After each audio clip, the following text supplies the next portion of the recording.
Good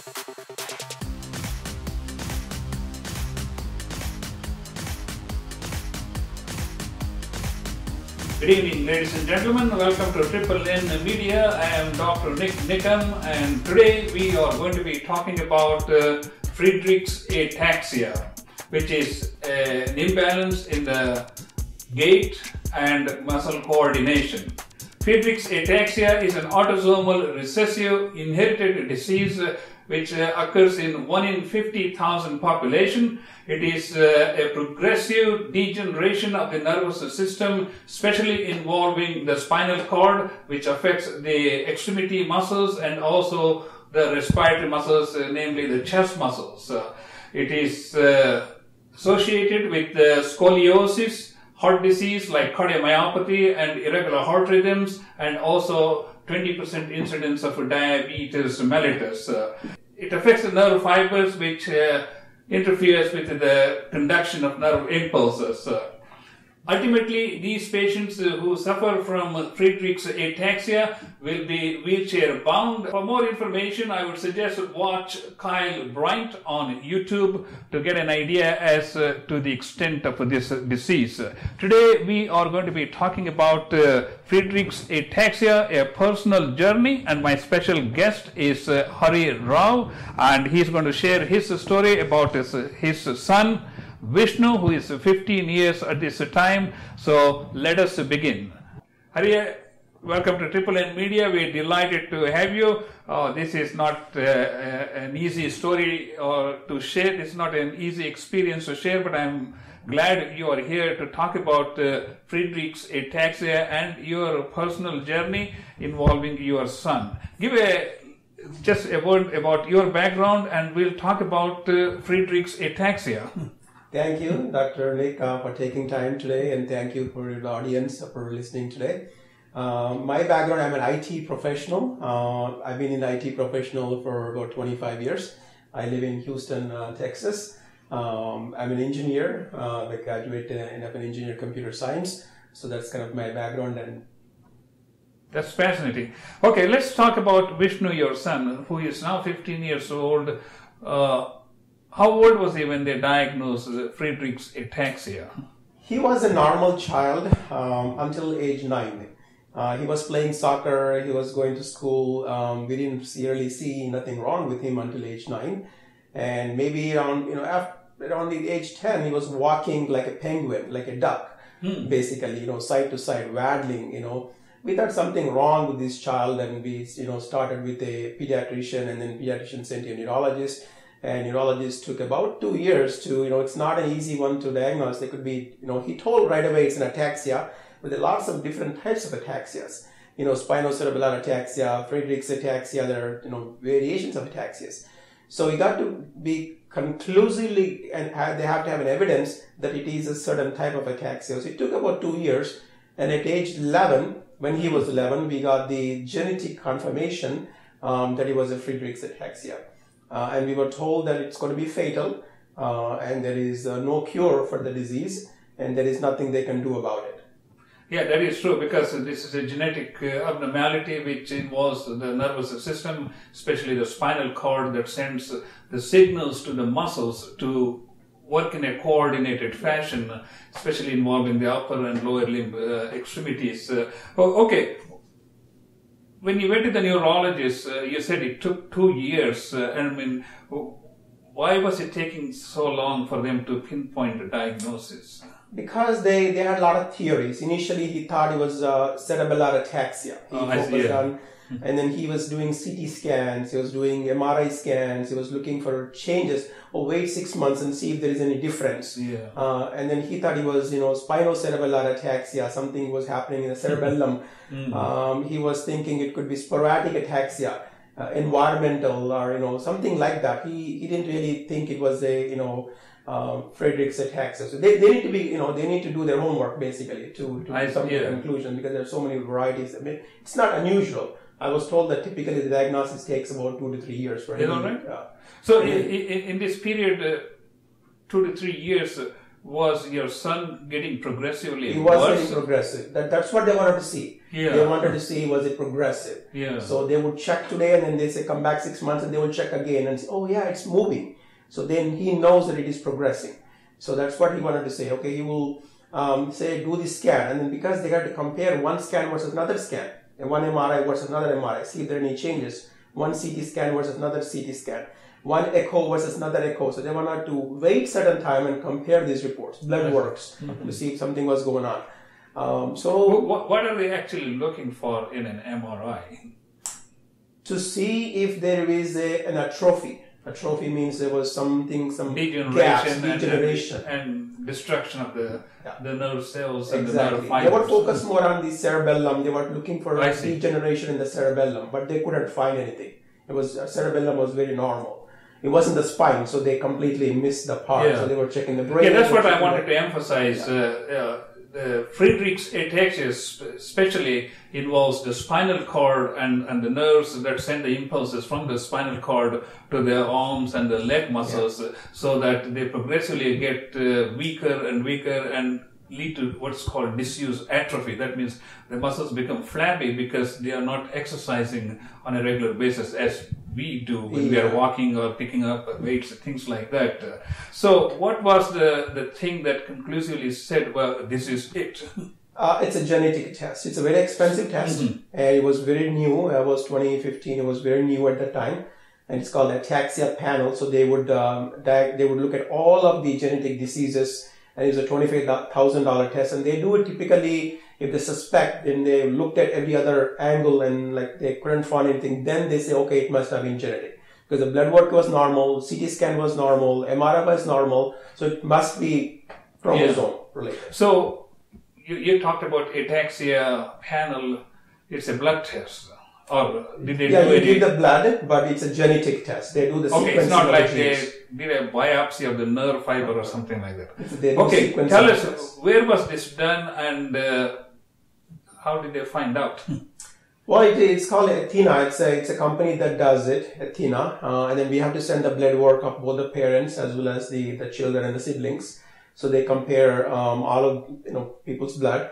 And they run the gene sequencing. Gene sequencing means, we have genes, and then inside the genes there are repetitions of certain of the chromosomes. I see. Yeah. So they want to check to see how many times, those repetitions occur, because that's the number the researchers really need to see how severe is the disease. The higher the number, higher the repeat. It's like a clogged pipe, basically. The higher the repeats means the cells are not making the protein called frataxin. And if the body isn't making the protein called frataxin, the nerve cells, the sensory neurons, die over a period of time. I see. So they are not receiving the actual sensory signals, saying, when we are standing, the body is constantly sending signals. The sensory neurons basically brain, die. And from there it is transmitted to with the lack of protein called frataxin. Frataxin, yeah. Ladies and gentlemen, we are talking about Friedreichs ataxia, which is an autosomal recessive disease. It occurs in 1 in 50,000 people, involving mainly the spinal cord, and it leads to progressive weakness of the muscles involving the arms and legs, and to a certain degree also the chest muscles, which leads to trouble with respirations. And these patients may also manifest with scoliosis and heart enlargement or cardiomyopathy, some irregular heartbeats, and 20% of these people may also end up with diabetes mellitus. So, tell us about, you went to Philadelphia Children's Hospital, which is one of the biggest hospitals in the country as far as the children's illnesses are concerned, and tell us your experience with that one. Well, it was pretty obvious. Once the neurologist determined that it was Friedreich's ataxia, he didn't have the expertise to treat the Friedreich's ataxia patients. So always they do is they refer back to a big hospital. And then the only hospital that accepts these patients is Children's Hospital of Philadelphia.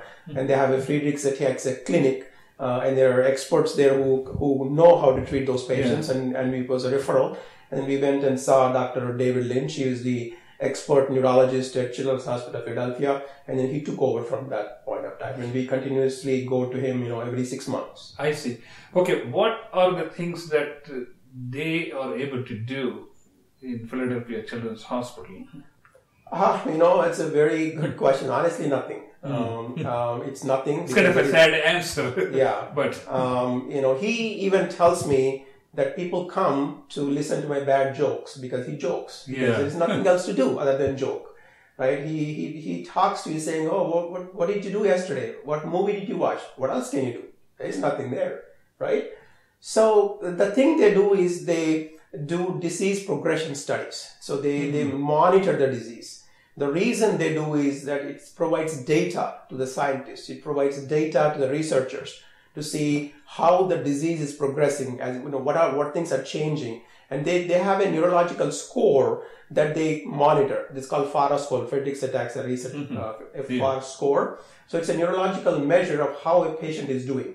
And then they take those measurements. And then that data is fed into the researchers in the future, maybe 10 years, 20 years down the line. And if they have a drug, they say, this is how the disease behaved without a drug, and now this is how the disease behaves with the drug. So they can compare and contrast. That's what we can do. That's all only thing we can do.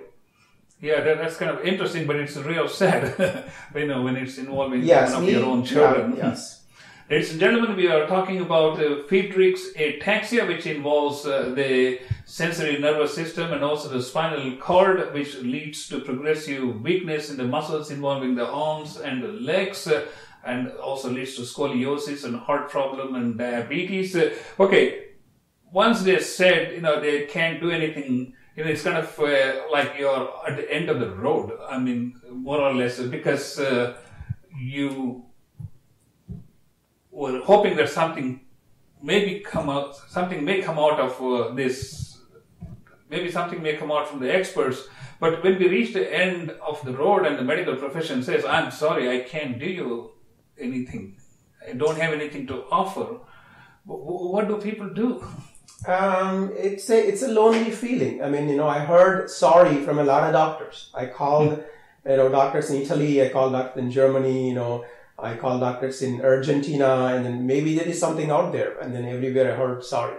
That's the only answer I heard is, unfortunate that there are diseases in this world, and I'm extremely sorry that your son has this disease. That's exactly words I heard from people. So, well, you see, you have taken this most disheartening experience in your life, and you want to make something out of that. Let's talk about that.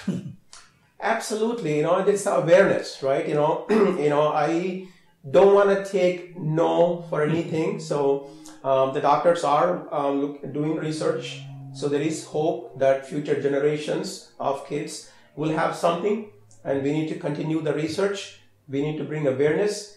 Everything started like this: the polio, tetanus, diphtheria, mumps, measles, even cancer. Some of them are curable now. It all started with research. Science has to find an answer to these deadly diseases. And then, we have to strengthen these hospitals and researchers who continue to study, the human cells and the human body. And then sometime in the future, there is a hope that they will have a breakthrough. Absolutely, because, when the doctor says, I'm sorry, your child has an incurable disease and it's going to be progressively getting worse, their job may be over, but for the child and for the family, it is the beginning of another entire different journey in life, which you cannot even imagine or fathom. Absolutely. I mean, it's a sad journey, and it is a journey that nobody is prepared to. It is very easy to accept death, because people die all the time, and I die, and you can just go in a plane and boom, and car and whatever, right? If death is very easy to accept, the thing that is very difficult to accept is the pain and suffering these diseases will inflict on these kids, and I have no control over it. That's right. See, I have done talks on this one, autism and also Alzheimer's, which are all diseases like this, which not only affects the individual, but it has a rippling effect on the entire family. How it has affected yourself and your family? Tremendously. I mean, these diseases have a ripple effect. They impact the entire families. They take down entire families, and I've seen, families, entire family going down. they have to be cared for. So the mother is completely occupied, busy caring for the children. Because you have to bathe them, you have to brush their teeth, you have to feed them, you have to change their clothes, you have to care for them, you have to put them to bed, and it's a full-time work. It's like taking care of a young child. Young child. And there are manuals how to give shower to an 18-year-old Friedreichs ataxia patient, because they cannot do things on their own. You have to help them. You brought up a very important point. That is, when people have disabling diseases, now we got a whole new journey of helping these people live a productive, useful life, because their muscles are weak, the life doesn't stop there. A whole new, different life begins, and then it needs so much support, not only from the family but also from the entire community, because I was told that in patients with autism it costs $65,000 a year to support a child. Absolutely. These people are burden on the society. It costs a lot to care for these people. I know some people who have 2 caregivers, full-time caregivers, for them to put them to bed or do all their daily chores. And then it's a burden on the society. And then 1, they're not productive people, and then 2, you're paying to care for them, and then you're paying for their medical bills. And then because it's a rare disease, the medicines are extremely expensive. And then it's coming from the insurance company, it's coming from the society, not coming, from the family, but it's still a burden on the society. Absolutely, yeah. Okay, as I said before, you've taken this most disheartening experience in life and you want to turn this into something that can help other people with like rare neuromuscular diseases or any type of diseases that involves a tremendous amount of support from the family and also from the community. So tell us some of your initiatives that you have taken. Well, I work for FARA, Friedreichs Ataxia Research Alliance, and I have traveled to India looking at people who experienced rare diseases, who live with rare diseases, to see what kind of support system they have.